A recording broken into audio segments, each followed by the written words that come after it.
Hello, and it's Tuesday afternoon, 12:30, and welcome. I'm so excited that you're joining us again for this week's edition of Mindset Michelle TV.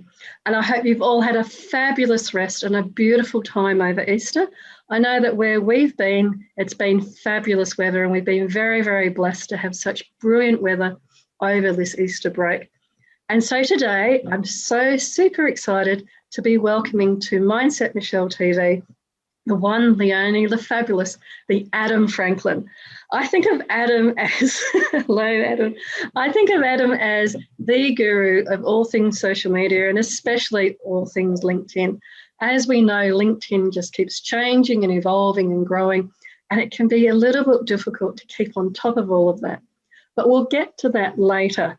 First, I want to introduce Adam, the award-winning author of Web Marketing Networks, the co-founder, I love the book, the co-founder of Blue Wire Media, and an all-round great guy. There's many other things, but I want to leave those for Adam to share with us as part of the amazing, incredible history of what has led to Adam being so successful today. So welcome, Adam. Please tell us a little bit more about yourself. Firstly, thank you for having me on the show, Michelle. It's always lovely to chat with you. And I guess the story about me, particularly from a business sense, goes back to 2005 when we started, which in internet years feels like a lifetime ago, but it's in real years been 16 since my business partner and I first started walking around the streets, knocking on doors, asking people if they wanted a website. Now that's how we started. We were both non-technical people, like we couldn't actually build a website ourselves. We couldn't write the code, but we were fascinated by the business and marketing side of it. And so we would walk around the hot Brisbane streets in the middle of summer, January 2005, asking people if they wanted a website, and we would get rejected time after time after time for weeks on end. And it has evolved in the last 16 years quite significantly, Michelle. Many twists and turns and iterations and improvements. But basically, it started at that, grew to an agency where we did the digital implementation for people. And then when the book came out in 2014, that's when we discontinued the agency side of things and focused purely on the consulting, coaching, and speaking side of the business. And fortunately, throughout that period of time, Facebook came on the market, LinkedIn came about, Twitter, all these platforms that we now call social media. That has all happened in the last 16 years, and it's been a huge opportunity and an exciting time for us to learn about these platforms, practice it ourselves, and then teach the best bits and the bits that work to our clients. So in a nutshell, that's how we've got here today, Michelle. That's fabulous, Adam. And do you think you've always been an entrepreneur? I mean, it's pretty gutsy to go walking door to door. Was that something that even as a child you were interested in, selling lemonade outside of the house, that sort of thing? It has always fascinated me. And I always pictured myself doing something entrepreneurial. I wasn't necessarily sure what. But even in the earliest days, I guess I was mowing lawns for people in the neighborhood and collecting some money there. I was in my uni days in nightclub promotions. And so we would have very much a blank canvas to get people into venues for certain nights of the week. And if nobody came in, we wouldn't get paid. If lots of people came in, we'd get paid a reasonable amount for a uni student. And I have always been drawn to it. Absolutely. Yeah, that spruiking's pretty hard work, Adam.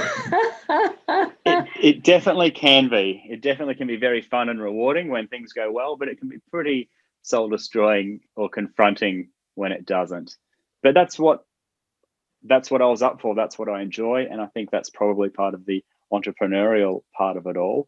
Because at the same time, like I was walking the streets, knocking on businesses' doors, and I had a university degree. I'd had a job offer to join a pharmaceutical company. at a reasonable salary with perks and everything, which for a 24-year-old was appealing, but not as appealing as starting a business. And I guess there was a lot of social pressure or family pressure in some respects to go down the more secure path of having a salary and a job and everything, and using those university degrees. But I was drawn to the business side of it, and I'm really glad I took that path.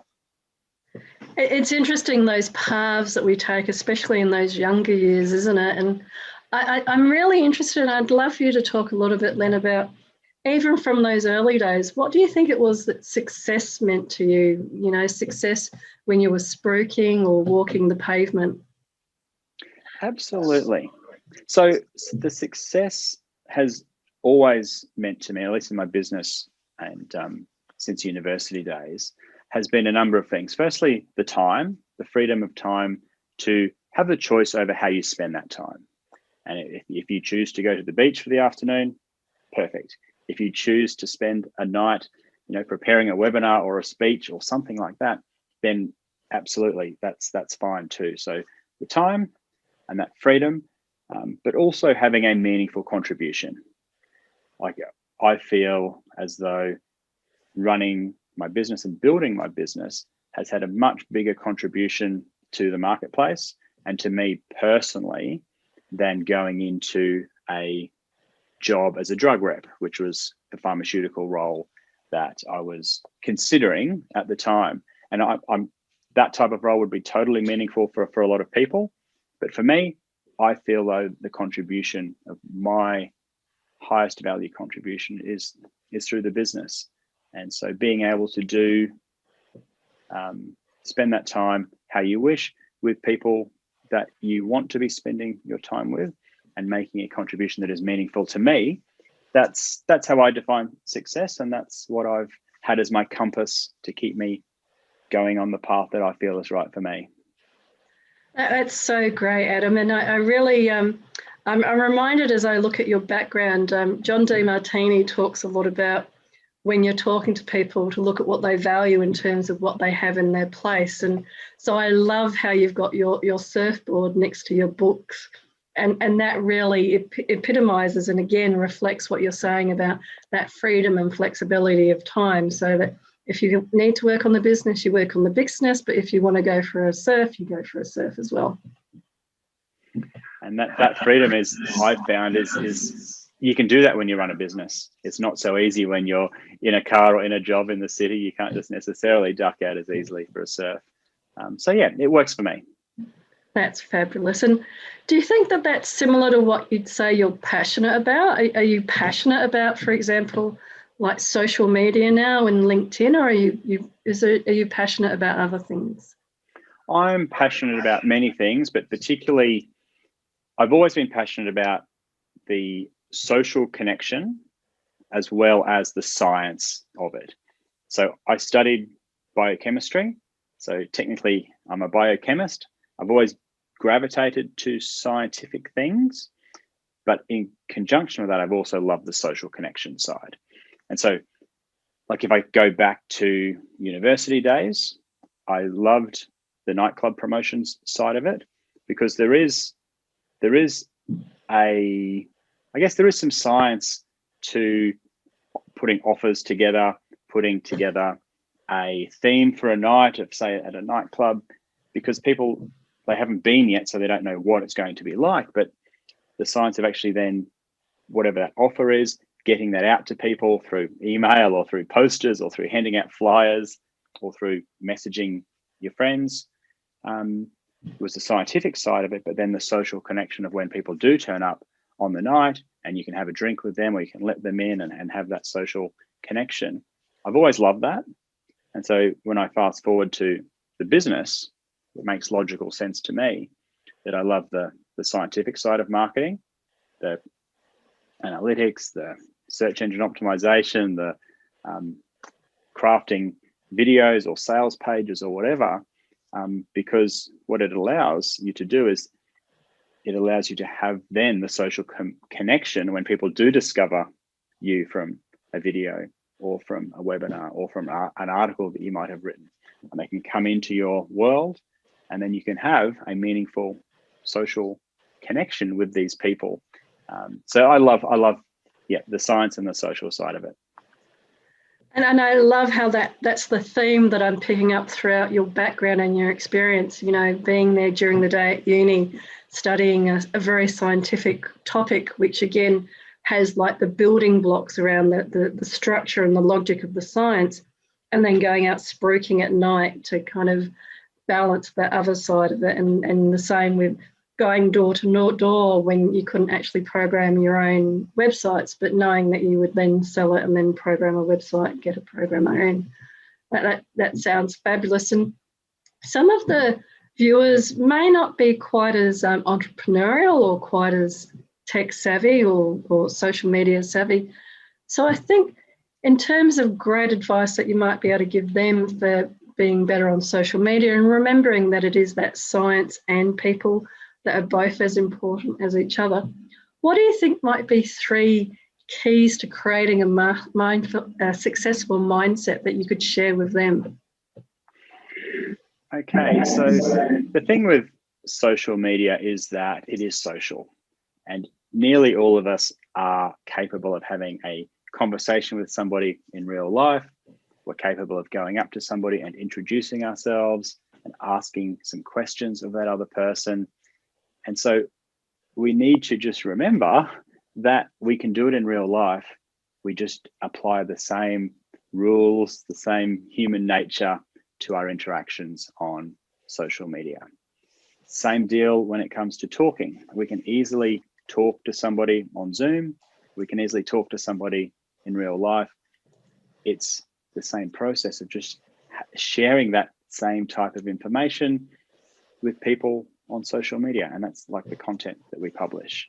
So my advice is you have the skills already, you have the content already, because it's the stuff that you talk to other people about. Just go in and do it, and don't overcomplicate it, because it's just going to stall and you're just not going to make the progress. Whereas you've got everything that you need already. Just get in there and do it. So that's tip number 1. Yeah. Another tip as well that I find has been useful for me is sort of acknowledging that there is an element of fear. Like, it's easy for me just to say, get out there and do it. But at the same time, I acknowledge that when we do reach out to a stranger, or we do share our thoughts, or we do put ourselves out there on video or in articles, there is a human response where we are afraid of the rejection. So where do you feel like you've probably had, because you've done a lot, like myself, you've done a lot in the social media medium. Where do you think you had your greatest fear when you were first starting out and doing? Was it in writing an article, or was it in doing something like this, being live online? What was your greatest fear that you feel like you had to overcome? Yes, probably for me, it was the technology failing and me feeling as though I didn't know what I was talking about is one big one, because that's always outside your control to a certain degree. The Wi-Fi can break, the camera can break. So that's probably the main one. Again, and as along with just the general fear of being an imposter, of other people disagreeing with you, of other people criticizing you. They're all natural things that show up as well, which I think all people experience, no matter what level that they're at. I found, again, back to DeMartini, he has this wonderful quote about when you know you're starting to make it and make an impact, when you start having haters come out and people that are contrarian. And it's been interesting for me when I've had that experience. And I think I reached out to you one time where I had that happen on LinkedIn, where I made a comment or put out a post, and there was a person in particular that was quite nasty. And I was quite surprised. And your advice about, not feeding the negativity if people are being negative, but reframing it again as well about, I'm having an impact and more people are seeing it. And so that's why there's people with different opinions now, and they may be a bit more negative out there. Absolutely. Yeah. If you're making a stand with your point of view or your content, there's going to be people that disagree. And that's important because one, you've actually made a stand, which is necessary. And two, if there's a healthy debate, that means that your work is actually being seen by people and having an impact. And also, I guess sorry, I was just going to say, people like Einstein, you know, everybody when he was up to version 97 or 98 must have still been saying, you're an idiot, you're insane, you're whatever. And many of the other people that we celebrate now may have actually been people that were quite challenged at the time. They didn't have social media, but they may have been challenged in their own way at the time with haters and detractors, etc. I'm sure of it. And I think when you're right, when you can reframe that as, okay, my work is having an impact. There's people that disagree. I'm comfortable with that. That's a necessary part of this journey, because if you don't have people maybe disagreeing with you or your work not reaching enough people, then I don't think that your work is having the impact that it could. But comparing that to actually trolls or people who don't, I guess there's a difference between someone that disagrees with you professionally and just troublemaking trolls. Yeah. And I think don't feed the trolls. Don't ever worry about what they say. Easier said than done not to worry about it. But I choose to reframe that as they've got their own challenges, their own problems. They might be hurting for whatever reason. And just because they're having a bad day, you know, they're just taking it out on a stranger on the internet. That just happens to be me today. And so I don't take that personally. And that's a different story to someone who disagrees professionally, because that can be a healthy debate. Both are going to happen. Both are important stages because your work is having an impact, but you treat them quite differently. Well, and I think that that's a really important point that we've kind of touched on then, that you're not going to be everybody's cup of tea. So I think especially when people start off in mediums like this, there is a bit of you know, I hope everybody likes me and I hope everybody enjoys this, etc. And getting to that level where you actually start to recognize, well, I'm not going to fit everybody, and that's okay because they don't all fit me. But just like you were saying in life, you know, when you go up and say hello to people and have those in-person conversations, you're not going to gel with everybody, and online is another medium of that same scenario. Yeah, exactly. And we want to actually, if we're true to ourselves, then we're going to attract the right types of people, I feel, and repel the others. And that doesn't have to mean be offensive and out there and brash and all of those types of things to repel people. But some people are going to gravitate to us and others are going to be less interested. And that's perfectly fine as well. I feel that if people do try to please everybody and don't take a stand and don't stay true to themselves, then they run the risk of having no one gravitate closely to them. And that's a huge missed opportunity. So it can be confronting, but I feel that's the best approach there, which kind of ties me into the point of not comparing yourself to other people. Just be you, share your insights, be true to yourself. People will like you. People in real life like you already, and therefore online is again just an extension of you. So if you can be natural, then you will find that other people, you know, it may be somewhere different in the world than your hometown, but other people can discover you and can get to know, like, and trust you through what you do with social media. I think that's a really important element as well, because one of the things I work with a lot of clients is as well about the comparing to others. They might think that they should be here or should be doing this or should be at that stage, and it's a lot of shoulding on themselves. And instead of just accepting that they're doing perfect and doing great for where they're at, and when they grow, they'll grow to a different stage, but everybody's in their own journey and in their own growth process. Yes, it's true. It's very true. It's easy to fall out of that mindset and compare yourself to others. But I think it's always worth reminding ourselves that we're exactly where we need to be right now, and our journey is different. to everybody else and have faith that you are on the right track and exactly where you need to be. So what do you think out of these many years, and I can see, and one of the interesting things from last week when the fabulous Sharon Connolly was on the show, and then this week, is that both of you are actually incredible givers. So Sharon is giving away this incredible amount of information and templates, etc., for change management and change management.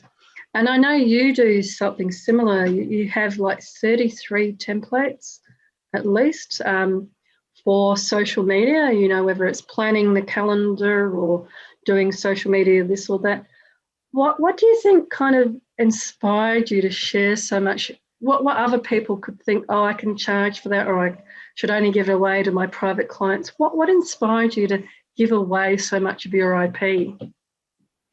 There were a few influences there. The primary one for me was seeing the author David Meerman Scott back in the early days of starting our business. And he was a big advocate of sharing your information, because on the internet, it easily scaled and people could easily access it. And so if you were generous with valuable stuff, not just junk, but actually valuable stuff, then what that would do is it would open up the floodgates, because more and more people could discover who you were. They could benefit from your free material. And if your free material was good, then they would be much more inclined to become paying customers. And so around those early years, over a decade ago now, I remember before that, most people would put on all their material, this is copyright, you can't share, don't reproduce any of this or share it with anybody. And then when the internet sort of got some maturity, a lot of people flipped that on its head and said, look, we want you to share this. This is Creative Commons. Please use it. Please build upon it. Please use it commercially if you want to, but this is my gift. And so that really resonated with me. The more generous we could be with useful material, the more people would get a chance to know, like, and trust us. And it's worked really well. I mean, it's not like we give everything away. It's some tools and templates and lots of them. But the idea is that that's a starting point of the journey. So they go from step A to step B, and they have that progress. And then when they're ready to take step B to C or C to D, then we're there and we've got a pathway for them to go on with us, and we'll hold their hand on that journey. But we've drawn them in, we've offered them that first step for free. And I really love that approach. I hear you. I mean, I remember when I wrote my book, and one of the things I was really aware of was that nothing is new. So you and I know that the information and the context and the content, a lot of the times it's been around since Socrates and you know, for a very, very long time. But the way that we package it and the insights that we bring to that content, that's our IP.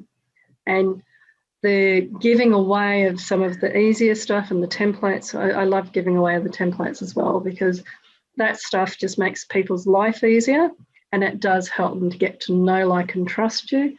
And then from there, yes, they can come and do the more in-depth and the higher value work with you.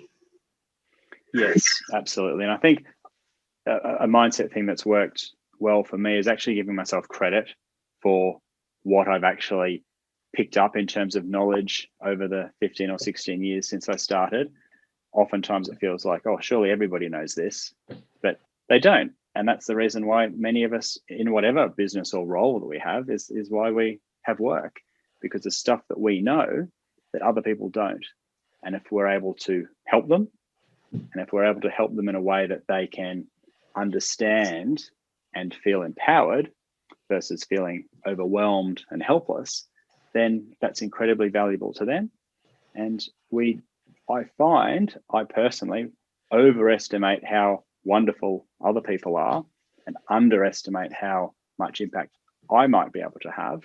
And I think when we give ourselves credit for what we have actually picked up and how valuable that can be to other people, I think that's a nice mindset shift that's certainly been useful for me, Michelle. That's wonderful, and so in tune what I've been sharing with clients about them sitting on this, mountain of fabulous expertise and being able to share that expertise with others is so critical. In fact, even today I was talking again about in the LinkedIn conversations earlier today about the difference between a surgeon who's a specialist and a doctor who's a GP, and that if you get sick, you obviously want to go to the specialist. And I think more and more people like yourself and myself, we're the specialists, but we still, there's that imposter syndrome and all of those other mindset shifts that we have to kind of go through to actually claim our space in that area, because so many people are in that generalist space. And in coaching, for example, there's been an explosion of people that are now in coaching and mindfulness and mindset, etc. But they've been doing it maybe 2 years compared to, 30, 40 years that I've been studying and working in this space and meditating. So understanding and really embracing that, yes, we are people like yourself and myself, we are the masters, and we're like those surgeons in the fields that we work in. I think it's really important to now, for everybody that's watching, if whatever area you are an expert in, when you look at that area of expertise, to really claim and embrace that you are the surgeon equivalent in that space. Yeah. I agree. I think that we do pick up a lot of skills. And what I was thinking there is, when you're a little bit sick, you kind of want to go to a GP first to find out whereabouts you're sick, and then go to a specialist if it's really bad. But look, to be honest, like, I specialize in LinkedIn, and I feel like I've got deep expertise in the organic social media. And I know that paid ads is outside of my lane. It's not something that I proclaim to be. So just knowing the boundaries of what your specialty is super important, as you say. Yeah, so you wouldn't be like a heart surgeon, you'd be an ear, nose and throat specialist, for example, and the heart surgeon may be the paid advertising. Yeah, different skill set. We have a few minutes left, and I'll just check here with the comments and the questions. And this seems to be a favourite question, especially from Wayne, so thank you, Wayne, again. What do you think you would say, or what advice would you give to your younger self? The advice that I would give to my younger self is that it's perfectly fine to march to the beat of your own drum, and have confidence that you're on the right path, and it's fine. It's good to march to the beat of your own drum, and don't feel like you need to succumb to the other pressures or norms of the time. Because I remember when I was starting out, it was quite unusual to be going out and starting a business, particularly when you had a perfectly good university degree with a perfectly good job offer in a field that you knew that was normal. And to be starting, just to walk away from that and start a business in, at the time, web design, which I knew nothing about and couldn't actually do. It wasn't the normal thing to do, but I believed in it. And so my advice would be, stick to your guns, march to the beat of your own drum, and it's all taking you on an important journey.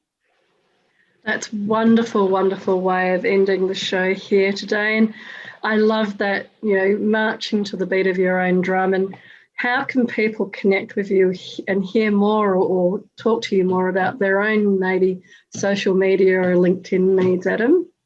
Absolutely. Well, you mentioned earlier that I've got a whole bunch of different marketing templates. In fact, there's 33 that come with my book, Web Marketing That Works. But you can actually download those for free from my website, which is bluewiremedia.com.au. You should be able to see under my name here. That's how to spell it, Blue Wire Media, and then just .com.au. On the homepage there, you'll see a button to download my web strategy planning template. If you do that, then you'll also get access to all of my other templates as well. So that's one way to access that material. The other way to connect with me is just to find me on LinkedIn, Adam Franklin, and reach out, say hello. I'd love to connect. And once we are connected, I share a lot of new templates, marketing videos and resources. I host little workshops every month or so. So if that type of stuff appeals, look me up on LinkedIn. It would be great to connect. Fabulous. And thank you again. I can vouch for how generous Adam is with his time and with the materials that he gives and helps with people with the LinkedIn and social media activities. It's been a real pleasure having you here today. So thank you, Adam. Thanks very much, Michelle. This was heaps of fun. Really enjoyed it. Thanks for having me. Wonderful. So we're at that time again. So thank you for being here on the show, Adam. And next week we have the amazing Julian Mather, who's going to be talking about all things video. So Julian's an incredible expert in that space, another surgeon. I'm going to line you up in my own hospital, Adam. Have my own hospital full of all these different experts. But until then, from my heart to your heart, I wish you all again that you will have a fabulous week, a safe and fabulous time over the next week. And until then, be great, be fabulous, and be you.